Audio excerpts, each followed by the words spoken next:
Nakushukuru sana. Asante sana Mheshimiwa Jaji Mkuu. Sasa wote tusimame na zile bendera tupeperushe. Peperusha bendera, peperusha bendera, peperusha bendera. Tanzania oye! Tanzania oye! Mheshimiwa Dr. Samia Suluhu Hassan oye! Maendeleo oye! Nakushukuru MC. Waheshimiwa tukae.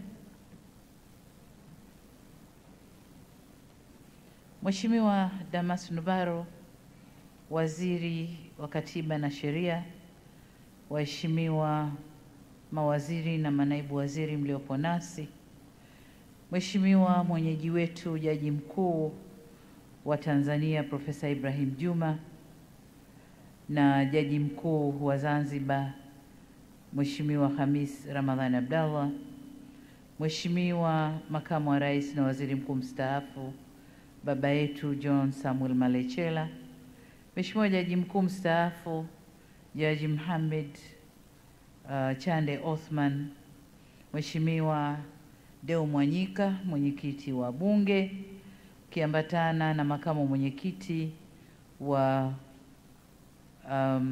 kamati ya utawala, katiba na sheria Dr. Ntondo, kinitambue uwepo wa wabunge wa mkoa huu na wabunge wengine wa kamati na uwepo wa katibu wa bunge ndugu Baraka Leonard, waheshimiwa majaji wa mahakama ya rufani na majaji wastaafu wa mahakama ya rufani, Mheshimiwa Jaji Kiongozi wa mahakama ya Tanzania Dr. Mustafa Siani pamoja na majaji viongozi wastaafu, waheshimiwa majaji wa mahakama kuu Tanzania bara na Zanzibar na wastaafu kama wapo, Mheshimiwa Jaji wa mahakama ya Jumuiya ya Afrika Mashariki Jaji Nesta Kayobera, Mheshimiwa Jaji wa mahakama ya Afrika ya haki za binadamu na watu Jaji Iman Aboud, Mheshimiwa Dr. Rosemary Senyamule, mkuu wa mkoa wa Dodoma, lakini kitambua uwepo pia wakuu wa mkoa wa Morogoro, Mheshimiwa Kamishna wa Tume ya Utumishi wa Mahakama Profesa Elisante Ole Gabriel Laizer, mtendaji mkuu wa mahakama ya Tanzania na watendaji wakuu wastaafu waliopo nasi leo, waheshimiwa, samahani nimesahau makatibu wakuu na manaibu makatibu wakuu mliopo nasi hapa, waheshimiwa watendaji wakuu wa taasisi za umma na taasisi binafsi mlioalikwa pamoja nami, nitambue pia uwepo wa rais wa TLS ndugu yetu Mwabukusi, waheshimiwa wakuu wa vyombo vya ulinzi na usalama mliopo, mawakili wa serikali na mawakili wa kujitegemea, viongozi wa dini, viongozi wa kimila, machifu mliopo nasi, vikundi vya wasanii wanakwaya mliopo nasi leo hapa, watumishi wa mahakama wote, wageni waalikwa wenzangu, mabibi na mabwana, Jamhuri ya Muungano wa Tanzania, Mahakama ya Tanzania. Nashukuru sana Mheshimiwa Jaji Mkuu.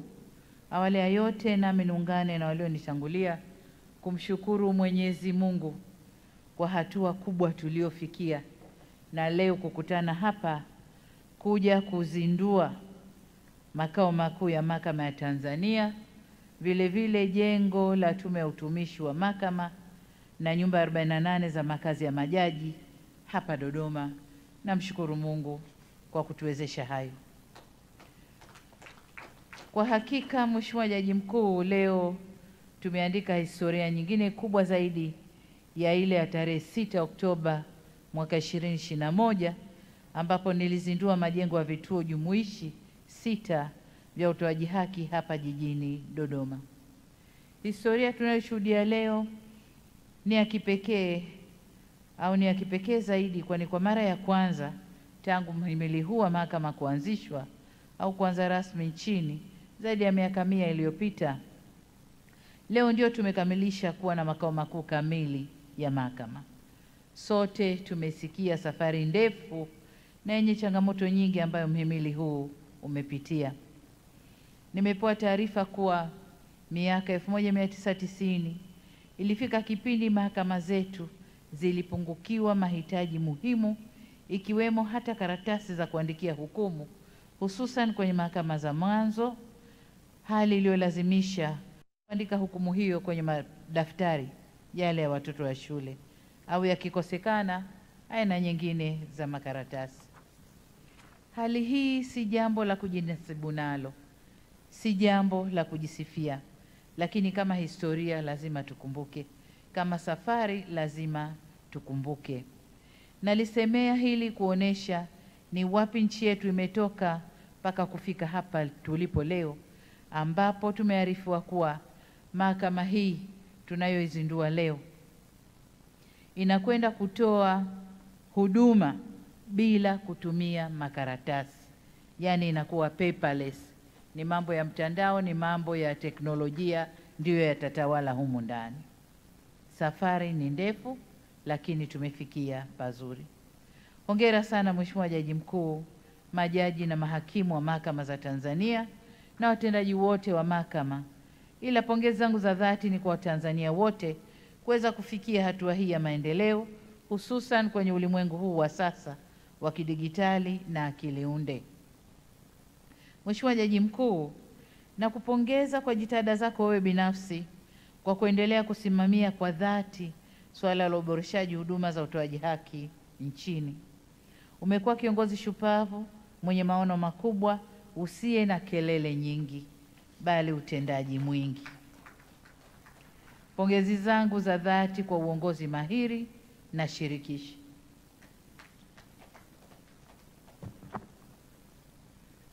Pia niwapongeze watendaji wote wa mahakama nchini kwa kuweka juhudi na ufanisi mkubwa kwenye kazi zenu, hata pale mlipokabiliwa na mazingira magumu ya kukosa majengo muafaka, pungufu wa watumishi, vitendea kazi hafifu au vilivyopitwa na wakati, pamoja na ukosefu wa mahitaji mengine muhimu, lakini mlikaa na kufanya kazi yenu katika hali hiyo hiyo. Mheshimiwa Jaji Mkuu, nimepata fursa ya kuyaona majengo haya mawili na kutembelea ndani ya jengo la makao makuu tunayozindua rasmi leo. Nimejionea kazi kubwa iliyofanyika, kwa maana usanifu na vifaa vilivyofungwa. Hakika jengo hili lina kila sifa ya kuitwa makao makuu ya mahakama ya Tanzania.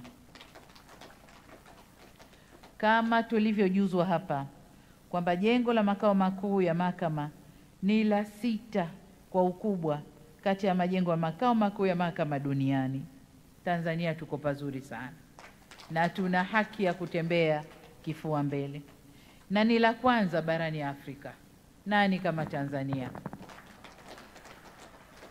Nimeshuhudia wingi wa ofisi katika jengo hili kwa ajili ya mahakama kuu na mahakama ya rufani. Nimefurahi kuona ujumuishi, inclusivity, kwa kuhakikisha kuwa mmetenga ofisi za maeneo kwa wadau muhimu wa mahakama ambao wako katika mnyororo wa utoaji haki. Humo ndani nimeona ofisi za magereza, nimeona vyumba vya watoto kwa wale watakaosikiliza kesi za watoto, vimewekwa vizuri, watoto wanatolewa hofu kwenda kutoa ushahidi au kuulizwa maswali wakiwa humu ndani. Nimeona maeneo ya mawakili. Hili jengo limebeba kila kitu, ni makao makuu haswa. Waheshimiwa, nimefurahishwa zaidi pia kwa ujenzi huu umeshirikisha sana wazawa, na mchango wa local content wa wazawa kwenye kazi hii ni 100%. 95% ya wataalamu kwa maana ya wahandisi, technicians, ni wa Tanzania, na pia mshauri elekezo wa jengo hili ni kampuni ya Kitanzania. Hii ni hatua muhimu katika kuwajengea uwezo wataalamu wetu wa ndani pamoja na makampuni ya wazawa. Niombe wizara na taasisi nyingine za serikali zizingatie umuhimu wa kuwashirikisha wazawa katika miradi mikubwa kama hii. Katika jengo hili taban na majengo mengine tuliozindua leo, mmezingatia kwa kiwango kikubwa matumizi ya tehama. nimeona jinsi mifumo 17 inayotumika na Mahakama ya Tanzania yote inavyosomana humo ndani. Nimeona chumba cha mifumo na kupata taarifa za sasa hivi. Kama leo ingekuwa siku ya kazi, ningeona kesi zinazoendelea kwenye mahakama zetu. Unachagua, tunataka kuona Dar es Salaam, nataka kuona Dodoma, nataka kuona Shinyanga, nataka kuona wapi. Unachagua na unaona hapo hapo. Unaona mwenendo wa kesi, unaona idadi ya kesi, unaona inavyohukumiwa. Kwa kweli ni maendeleo makubwa. Na taarifa niliyopewa ni kwamba chumba kile ambacho kinaitwa, wana jina lao la kigeni, lakini Judiciary Situation Room. Yaani unaona situation, hali yote ya Mahakama ya Tanzania pale ndani. Lakini taarifa walizonipa ni kwamba hiki chumba ni cha pili baada ya Kazakhstan. Tanzania sisi ni wa pili kuwa na chumba cha aina hicho. Kwa hiyo tuko mbali ndugu zangu, tuko mbali. Lakini nimefurahishwa na utekelezaji wa ule wito wangu wa mifumo ya mahakama kusomana. Nimefurahishwa na nilichokiona humo ndani. Sasa nasisitiza tu kwamba tuendelee kuifanya mifumo ya mahakama isomane na wale wote ambao wanarandana na kazi za mahakama, kama Wizara ya Katiba na Sheria, lakini pia Ofisi ya Taifa ya Mashtaka, Ofisi ya Wakili Mkuu wa Serikali, Wakala wa Usajili, Ufilisi na Udhamini RITA, lakini hata NIDA, kwa sababu tunatakiwa kutumia jamii namba 1 kwa Watanzania. Kwa hiyo mifumo ile ikishirikiana na NIDA, tutakuwa tunapata taarifa za uhakika za wateja watakaotumia mahakama hii. Nisitize tena kuwa hakikishe matumizi kama nilivyosema ya jamii namba, kwa maana niliyoisema kwamba tutakuwa tunapata taarifa za uhakika za wanaokuja kutumia hivi. Lakini niseme kwamba kwa sisi wa Tanzania, jambo la msingi tunalotakiwa kujua ni kuwa kama hatujaweza, kwa sababu dunia ya sasa ni ya teknolojia, maakili unde, maakili mnemba, sijui maakili gani, lazima na sisi Tanzania tuweke msingi wa kutumia hayo, tuingie kutumia hayo, na kwa upande wa mahakama wametuonesha kutumia hayo. Nimeingia courtroom na nikaona kuna mtambo wa kutafsiri. Kama mahakama inaendeshwa Kiingereza, mtambo unatafsiri Kiswahili, na kama kunaendeshwa Kiswahili, mtambo unatafsiri Kiingereza. Hayo hayakuwepo, lakini leo tunayo ndani ya chumba kile cha mahakama ambacho jaji atakuwa anaendesha kesi. Sasa nataka niseme kwamba huku ndio kubadilika, na sisi Tanzania lazima tubadilike, tuendane na mtindo huo, kwa sababu tusipojibadilisha tutakuja kubadilishwa, na kubadilishwa ni kazi kubwa, kwa sababu tutakuwa hatujajiandaa, lakini tunalazimika kubadilika bila kujiandaa.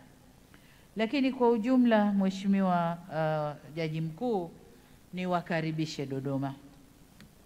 Hatua yenu hii ya kuhamia Mahakama ya Tanzania kuhamia Dodoma imekamilisha dola ya Tanzania kuhamia makao makuu ya nchi, kwa sababu hapa kuna serikali, bunge ndo mwenyeji wetu alitukaribisha, na leo mahakama inahamia rasmi. Kwa hiyo hongereni sana na karibuni Dodoma. Mheshimiwa Jaji Mkuu, niseme kwamba kuwa na majengo mazuri haya ni kujenga mazingira mazuri ya utendaji kazi. Nilipokuwa ndani kule, nimeona picha mbalimbali za mahakama zetu. Nimeona mahakama ya kwanza ya Tanzania ilivyokuwa picha yake, na nikawa ninapiga picha kule ndani majaji walikuwaje na vyumba vilikuwaje, sababu nimeona jengo tu kwa nje. Lakini hapa tulivyofika, serikali imefanya makusudi kujenga mazingira mazuri ya kufanyia kazi kwa majaji wetu. Sasa kuwa na mazingira mazuri ni jambo moja. Jengo hili waimbaji hapa wameimba, huchoki kulitizama, hata ukikaa asubuhi mpaka jioni utakuwa unatizama tunakujiuliza ndani likoje. Kwa hiyo mazingira ni mazuri, lakini mazingira haya yaendane sasa na huduma bora zinazotolewa ndani ya majengo haya. Ile spidi ya SGR iliyopita hapa tunataka tuishuhudie sasa inakwenda katika majengo haya. Lakini nataka niwahakikishie jambo moja. Nilipokuwa kwenye kile chumba cha kuona taarifa za Mahakama ya Tanzania, nimeona jambo kubwa sana. Mpaka mwaka jana au mwaka juzi, Jaji Mkuu kila nikizungumza naye analia na mrundikano wa kesi mahakamani. Hicho kilikuwa ndio kilio chake. Lakini kwa maboresho haya yaliyofanyika, nimeona idadi ya kesi zilizosajiliwa 6,300 na nadhani kwa mwaka zile, lakini idadi ya kesi zilizotolewa mashauri ni 5,600 na kwa hiyo utaona kwamba karibu 80% ya kesi tayari zimetolewa maamuzi, zimepata ushauri. Kwa hiyo maboresho haya ni kweli kwamba mahakama sasa inakwenda na spidi ya SGR. Kwa hiyo niombe sana hii spidi isirudi nyuma, tuendelee kwenda katika mwendo huo. Tumejitahidi kubadili historia na kuijengea mhimili wa mahakama heshima inayostahiki. Kwa kweli mahakama zetu, hali ilivyokuwa, heshima ya mahakama yetu haikuwa imekamilika. Kwa hiyo tumejitahidi kubadilisha hivi, kujengea mahakama zetu heshima inayostahiki, na heshima hii tumeipata. Ndio kama hivi tunaambiwa ile jengo ni la 6 duniani, lakini na kile chumba chetu kile ni cha 2 duniani, lakini na spidi ya utendaji kazi nayo inatujengea heshima kubwa ndani ya Afrika, lakini duniani pia. Nilikuwa nazungumza na Jaji Mkuu akanambia mama mmoja wa World Bank ambao wametupa fedha za kufanya maboresho kwenye World Bank, amekuja na kushangaa. Anasema, Tanzania mnakwenda wapi? Wenzenu tuliwapa fedha mapema na nyingi kuliko nyinyi. Mmefanya haya kule hatuoni kitu. Kasema hiyo ndiyo Tanzania tunayoitaka. Kwa hiyo Mheshimiwa Jaji Mkuu na watu wote, majaji na watendaji wa mahakama, hongereni sana.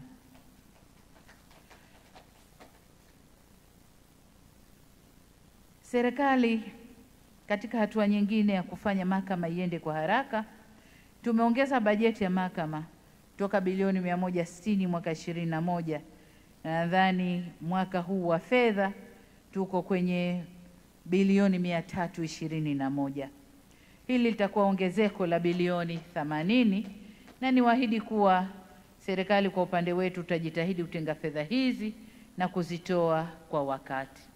Lakini jambo jingine tulilolifanya kwa mahakama, Mheshimiwa Jaji Mkuu, ni mafunzo kwa majaji wetu. Mafunzo na kwenda kushiriki kwenye mikutano na mambo mbalimbali. Yale mimi naihesabu kama mafunzo, kwa sababu jinsi wanavyokwenda, wanakwenda kujifunza wengine wanafanya nini, wanasikia wengine wanafanya nini, na wakirudi ndio haya matokeo tunayoyaona.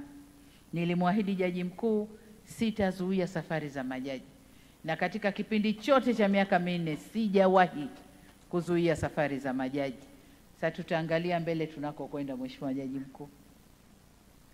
Kwa upande wa watendaji, kwa mwaka 2021 tulikuwa na jumla majaji wa mahakama rufani, amesema vizuri Jaji Mkuu, walikuwa 25 na mahakama kuu walikuwa 86. Tumefanya maboresho na mpaka sasa mwaka huu 2025 kuna majaji, jumla ya majaji wa mahakama rufani kama sikosei nadhani 39, na mahakama kuu ni 105. Hili ni ongezeko la majaji kwa takriban 77% ndani ya kipindi cha miaka 4, na kwa ujumla 36% ya hao majaji ni wanawake. Kwa hiyo tumegenderize pia mahakama, tumegenderize mahakama. Kwa hiyo hongereni sana. Kwa kiasi kikubwa ongezeko hili tulilolifanya limeakisi ongezeko la ufanisi wa mahakama.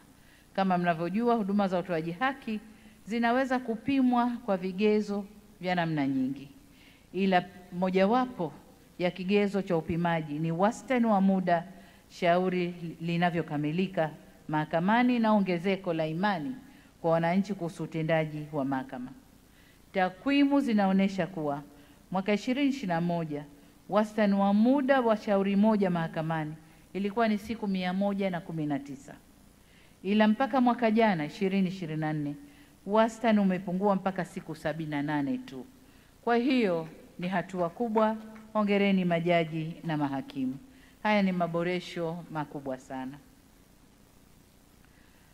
Mheshimiwa Jaji Mkuu, Waswahili husema kidole kimoja hakivunji chawa, na hapa niruhusuni kutambua mchango wa washirika wa maendeleo waliotushika mkono mpaka kufikia hatua hii tunayoishuhudia leo. Mradi wa majengo tunayozindua leo unatokana na maono, michango, jitihada na ushauri wa wengi. Kama alivyosema Jaji Mkuu, mwezi Machi mwaka 2021 jengo hili lilishajengwa kwa 20%.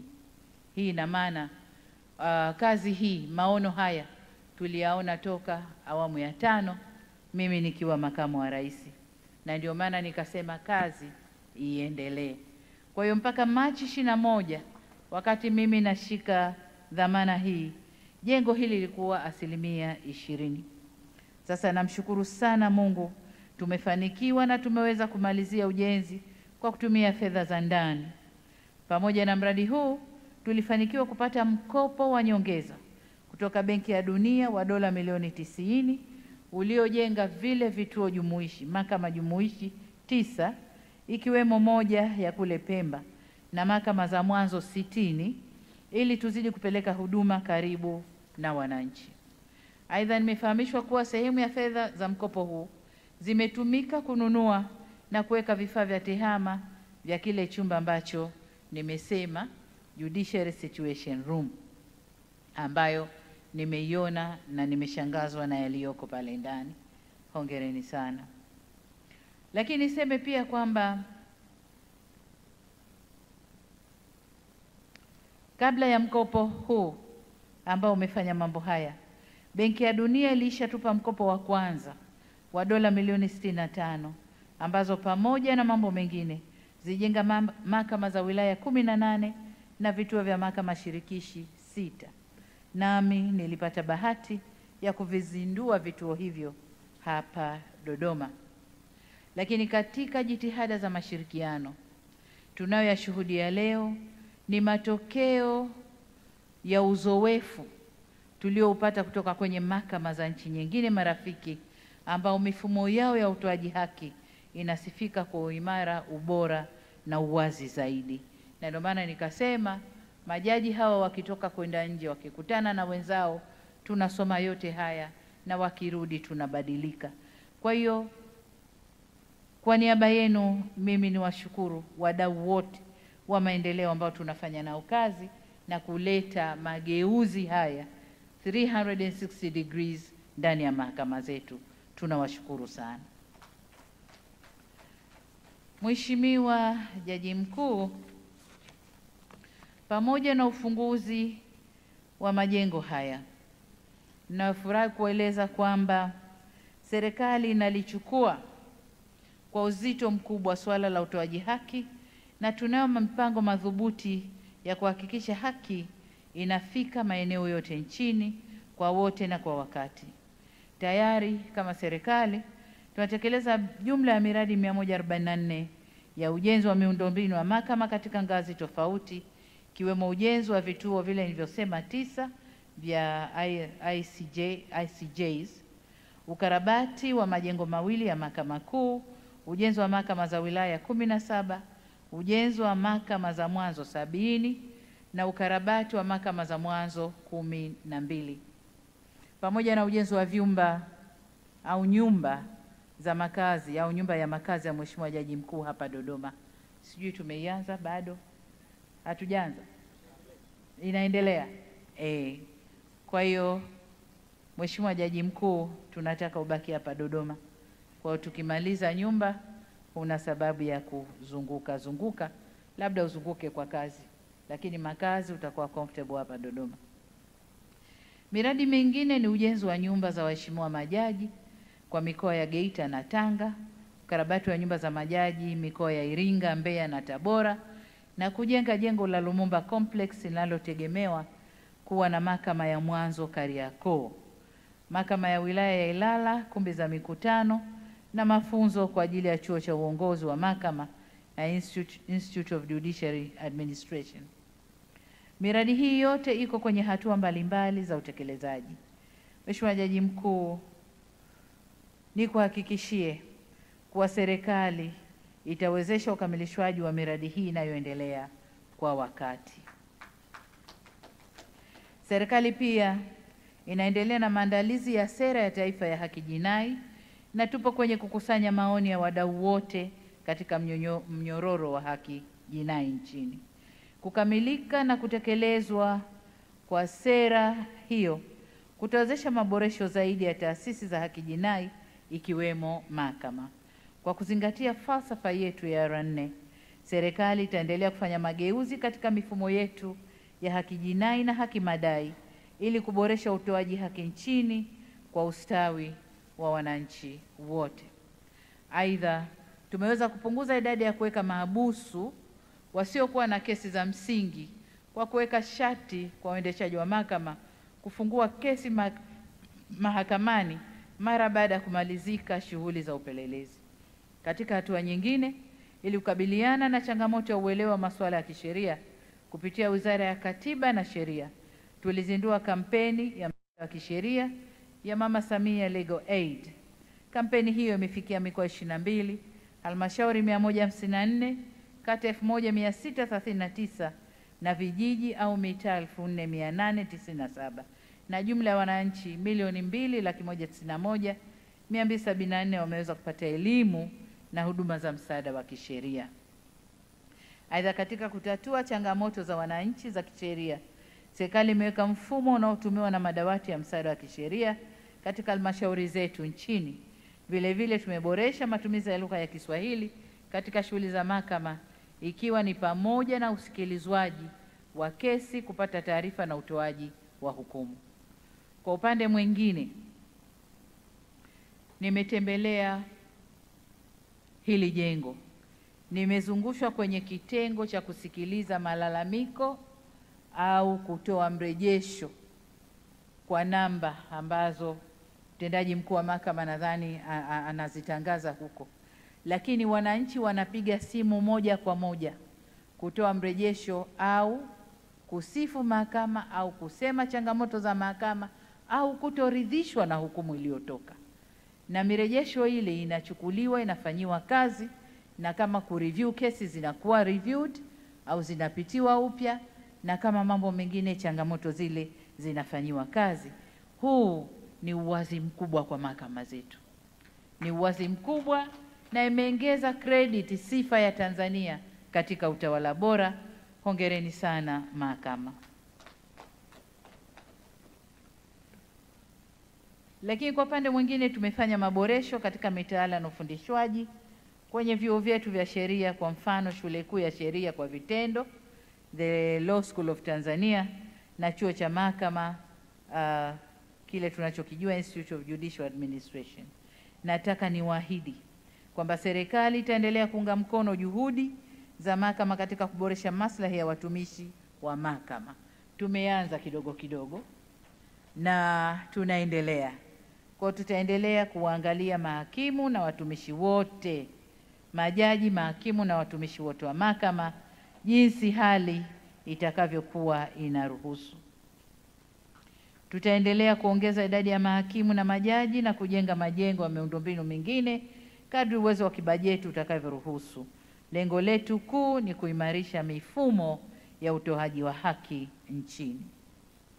Hapa nataka niseme, Mheshimiwa Jaji Mkuu, kwamba ukiangalia kazi iliyofanywa katika mhimili wa mahakama, ukisoma ilani ya Chama cha Mapinduzi, tumefanya zaidi ilani ilivyotuagiza. Lakini jengine, ukisoma dira ya mwaka 2000 mpaka 25, yale yote yaliyoagizwa kwenye dira tayari serikali imewafanyia kazi kwa mhimili huu wa mahakama. Kwa hiyo kwa mhimili wa mahakama, kwa maneno ya vijana siku hizi, hatudaiani hatudaiani, ila sisi tunaomba, tunadai ufanisi upande wenu. Mheshimiwa Jaji Mkuu, baada ya kusema hayo, nimesikiliza hotuba yako, lakini narifaa mazungumzo ninapofanya nawe katika nyakati mbalimbali. Na kwanza nataka kwa kipekee niwapongeze pia kwa kukamilisha jengo la utumishi wa mahakama. Nimezungumza kwa urefu kuhusu jengo hili, lakini wapongeze kwa kukamilisha jengo la utumishi wa mahakama, lakini na zile nyumba za majaji. Kama nilivyosema, ni ukweli kuna changamoto za kijamii kwa jaji kuishi kwenye nyumba ya kupanga. Majaji wako huko, wako kwenye nyumba ya kupanga. Sasa ikitokea landlord ana kesi, sijui jaji unakuwa kwenye hali gani, na jaji wa kusikiliza hiyo kesi ni wewe, sijui unakuwa kwenye hali gani.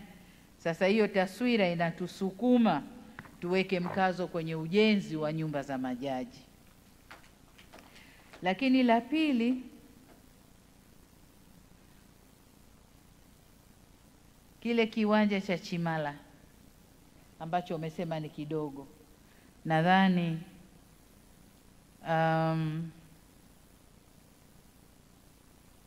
tukitumie tu kwa kujenga nyumba za majaji, tukitumie kwa kujenga nyumba za majaji. Nadhani majaji wa Dar es Salaam si wote ambao tayari wameshapata nyumba.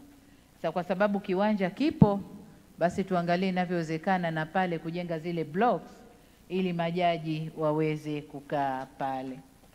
Nadhani katika bajeti ya mwaka ujao 2026, naomba sana kwa mwaka huu tuachieni tumalize yaliyo kwenye pipeline, lakini kule mbele hebu tuanze kutafuta wachoraji kama mchoro ni ule ule, lakini tujiandae na budget ya kujenga hizo nyumba pale Chimala.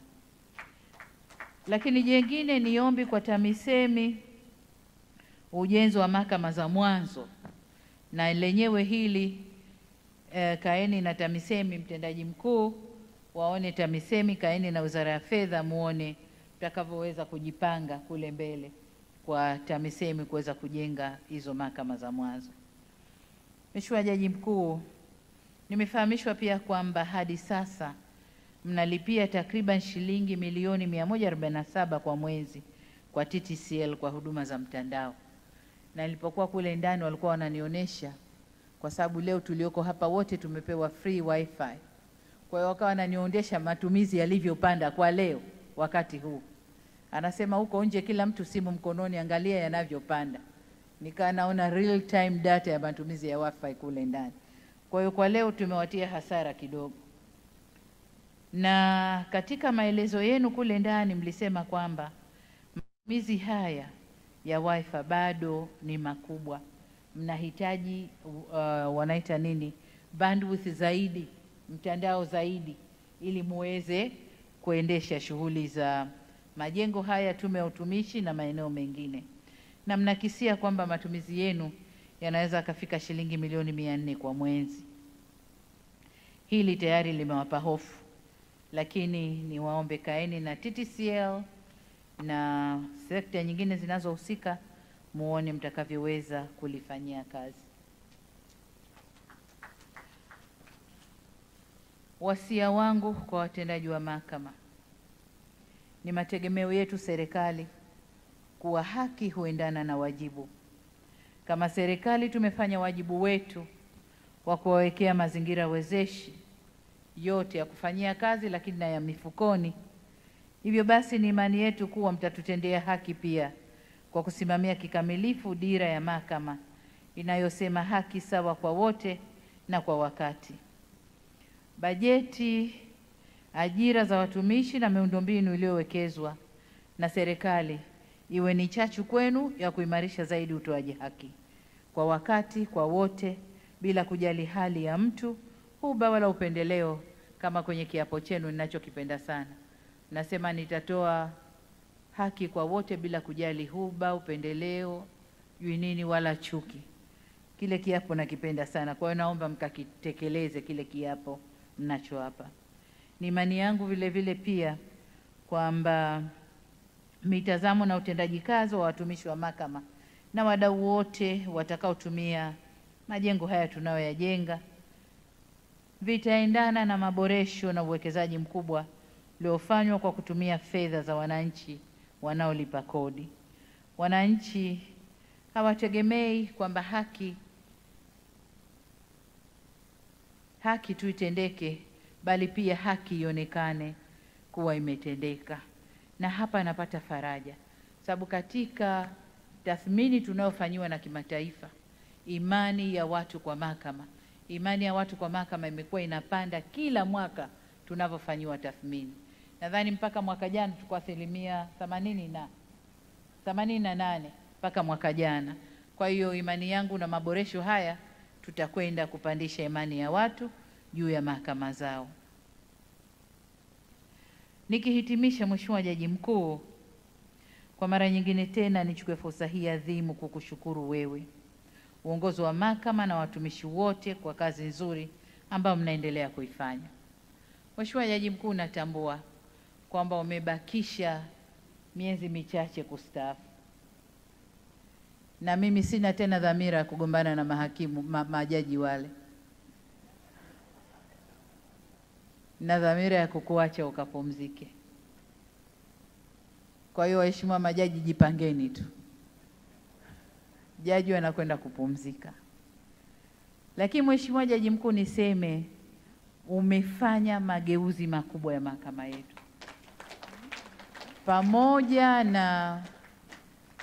pamoja na msukumo wa serikali, lakini mageuzi ya fikra, kusimamia na kuleta mageuzi tunayoyaona leo ni mabadiliko makubwa sana ndani ya mhimili huu.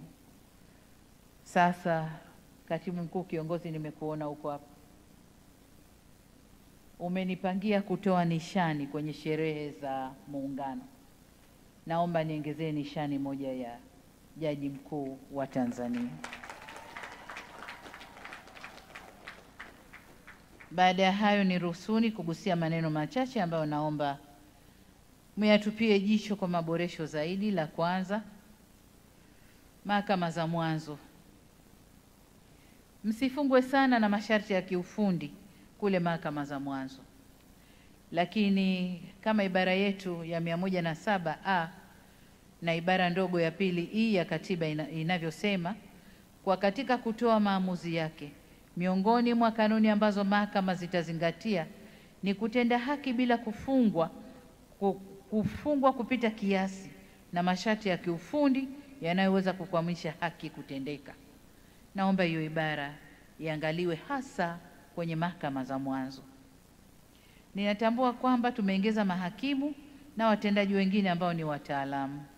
Hata hivyo, ikiwa mahakama za mwanzo zitajifunga sana na masharti ya kiufundi, zitashindwa kufikia lengo la kurahisisha upatikanaji wa haki kwa wananchi, hivyo kupelekea wananchi kukimbilia ofisi za mkuu wa mkoa au ofisi za wilaya au ofisi za Chama cha Mapinduzi.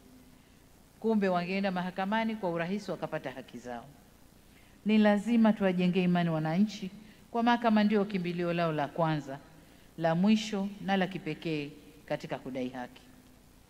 La pili ni uadilifu kwa majaji na watendaji wa mahakama, jambo muhimu la msingi katika kujenga imani kwa Watanzania kwa mahakama zao, lakini pia kulinda heshima ya mahakama zetu. Tuendelee kuhakikisha miradi ya ujenzi na kuwa na value for money na uwezo kwenye matumizi ya fedha za wananchi.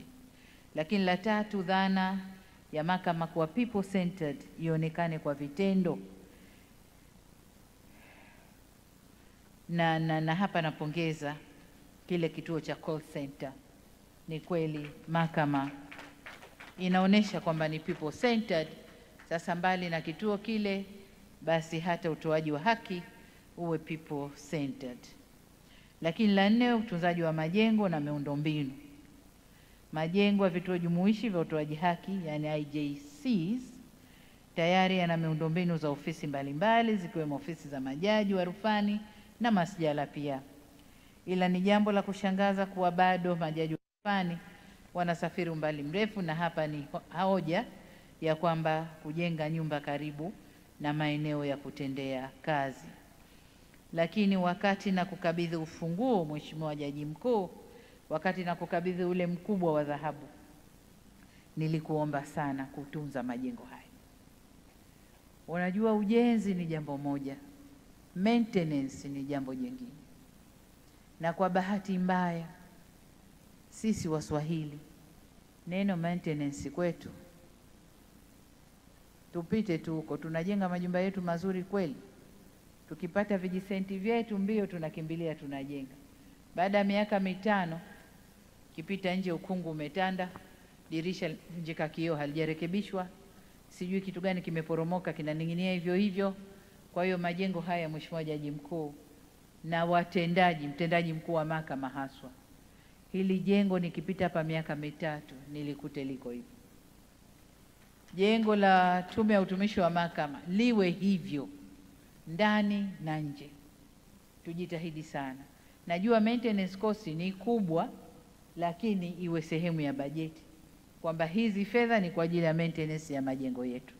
So tunajenga vizuri, tunashangilia, tunafungua kwa sherehe, alafu baada ya miaka 2-3 vioo vile vimeporomoka, madirisha yako wazi, upepo wa Dodoma ukivuma unasikia zumari uko ndani. Hiyo haitapendeza. Lakini jengine, Mheshimiwa, maboresho haya tunayoyafanya yahakikishe pia tunaimarisha mahakama maalum za ardhi, mahakama za familia. Kwa mfano pale Dar es Salaam iko vizuri kwa sababu iko kwenye kituo jumuishi, lakini mahakama za biashara pia, ili nazo zitoe huduma bora za kuchangia ukuaji wa sheria kwenye maeneo hayo. Mheshimiwa Jaji Mkuu, kama unakumbuka, nadhani ilikuwa mwaka jana wakati wa siku ya sheria duniani, nikiwa mgeni rasmi, ulizungumza mambo mengi, ukazungumzia habari ya zumari. Kasema hapa Tanzania zumari ikipigwa wapi inasikika mpaka wapi, na sasa lile zumari tumelipiga, Watanzania wameshalisikia, wanacheza ule mluzi tunaotoa kwenye zumari. Kwa hiyo mabadiliko yaendelee, zumari liendelee kulizwa, ili mabadiliko katika sekta hii yaendelee. Mheshimiwa na ndugu zangu mliopo hapa nasi,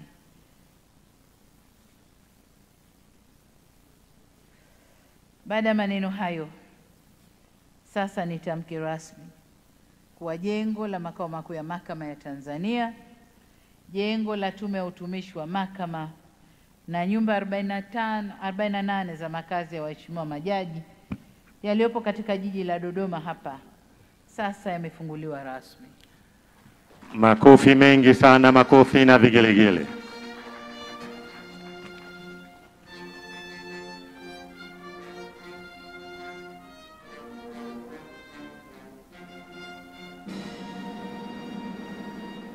Jamhuri ya Muungano wa Tanzania. Kazi iendelee.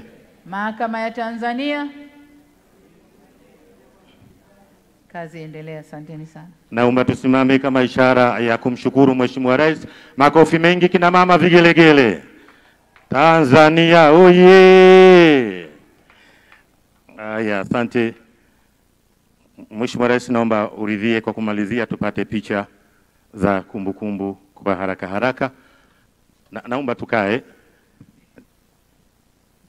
Wale nitakao waita viongozi mtapitia huku niliko mimi. Baada ya picha tutatoka upande wa kule kwenye podium aliyoitumia Mheshimiwa Rais.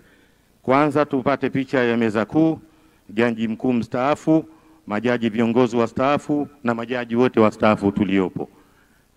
Niliwaita tuje huku mbele.